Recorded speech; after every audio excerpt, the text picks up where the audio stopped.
কানবিহীন ক্ষুদ্র একটি প্রাণী পিঁপড়ে।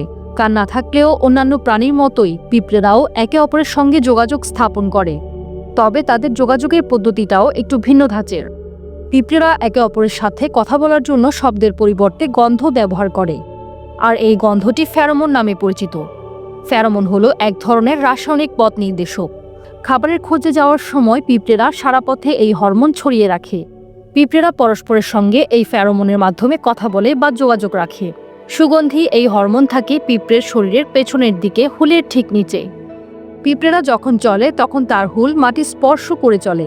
হুলের নিচ থেকে তখন হরমোন নিঃসৃত হয়ে ছড়িয়ে যায় মাটিতে।